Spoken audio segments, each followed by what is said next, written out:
Y para hablar sobre estos hechos vamos a enlazarnos con el abogado César Gutiérrez Priego, especialista en Derecho Penal, Militar y de Seguridad Nacional, a quien le agradezco muchísimo esta comunicación para Canal 14. Claudia, muy buenas noches, aquí con el placer de saludarte.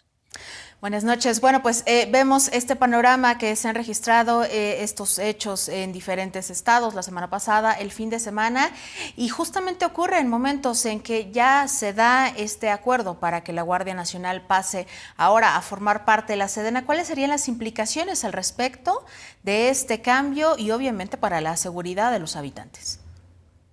Recordamos que la Secretaría de la Defensa Nacional fue modificada su estructura orgánica.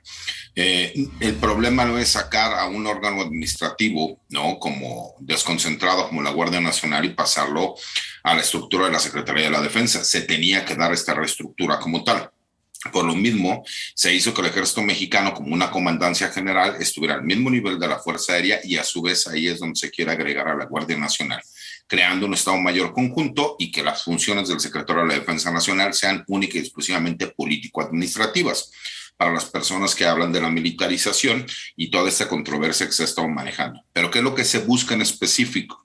En una nota anterior tú mencionabas que incluso hay un área en específico de la Guardia Nacional que estará encargado de determinados delitos de alto impacto. Eso es lo que se busca, darle continuidad al trabajo de creación de la Guardia Nacional para apoyar en situaciones como estas, porque desafortunadamente, para que la gente lo pueda entender, cuando nosotros vemos alto número de índices de delitos como el homicidio, son delitos del fuero común, donde la Federación puede apoyar, pero única y exclusivamente como coadyuvante.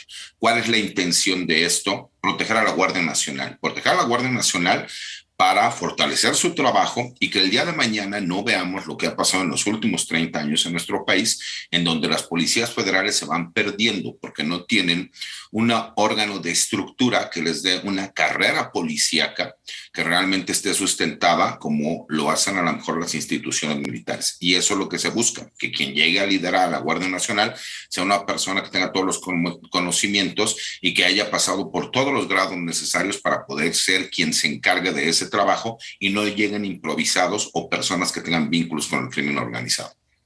De acuerdo. Entonces, bueno, después de este anuncio y como hemos visto de los diferentes hechos que se han suscitado en varios estados en el norte del país preponderantemente, ¿cuál sería la lectura que le daríamos a estos hechos?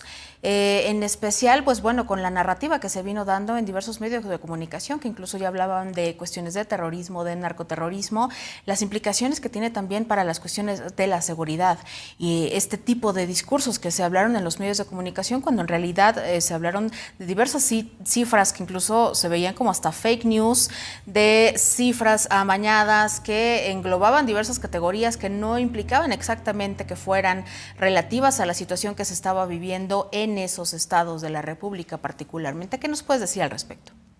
Mira, lamentablemente, Carmen, cuando nosotros vemos ataques contra la población civil son lamentables y no se pueden minimizar. El problema es que hemos visto, desafortunadamente, que nos hemos pasado los últimos años haciendo nada más cuestiones de carácter político, al grado de que se ha politizado la seguridad pública. Y vemos que al haber este tipo de reacciones, que estas reacciones fueron orilladas también por el trabajo que ha estado realizando el gobierno federal. La detención de Rafael Caro Quintero, por supuesto que tiene que ver. La de Arturo Cerelio Velo, ¿no?, líder del Cártel del Pacífico, también tiene que ver. Los 16 detenidos que hubo en el estado de Guanajuato, en este megaoperativo que se hace, en donde hubo quemas en el estado de Jalisco y en el estado de Guanajuato, tuvo que ver. El decomiso de más de 1.680 kilogramos de fentanilo, los cuales hubieran alcanzado para todas las operaciones que se realizan en este país durante 2 años, para que la gente ubique.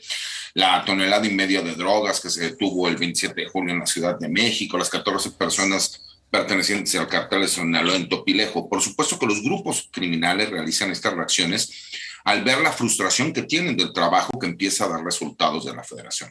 Y que es lo que vemos, que lamentablemente los grupos opositores al gobierno inmediatamente saben hablar de temas como el narcoterrorismo. Si bien es cierto, hay actos que se pueden considerar como terroristas, como tal estructura criminal no puede considerarse como una estructura terrorista. Y yo he tenido esta discusión con muchas personas. ¿Por qué lo ponen al tema? Porque quieren que organismos internacionales y en específico el gobierno de los Estados Unidos ponga ojo para poner pretextos y tratar de meterse a lo que es la seguridad interior del país. Y ahí es donde vuelvo nuevamente al tema de la Guardia Nacional, que formaría parte de la Secretaría de la Defensa Nacional. Estos ataques van en contra de la seguridad interior. La seguridad interior es cuando las funciones que tiene que realizar el Ejecutivo, llámese municipal, estatal o federal, no pueden funcionar por estos ataques. Y estos ataques a la seguridad interior, por supuesto que nos demuestran que si el día de hoy nosotros no le damos continuidad a la Guardia Nacional, desafortunadamente en 5 años los criminales se van a encargar de ser el real poder de facto si no les ponemos un alto como se está realizando. De acuerdo, bueno, pues muchísimas gracias por estas aportaciones y esperamos que pronto podamos hablar nuevamente acerca de este tema cuando llegue a concretarse este acuerdo de la Guardia Nacional. Por supuesto, Claudia, un placer. Saludos a ti y a todo tu auditorio. Hasta pronto.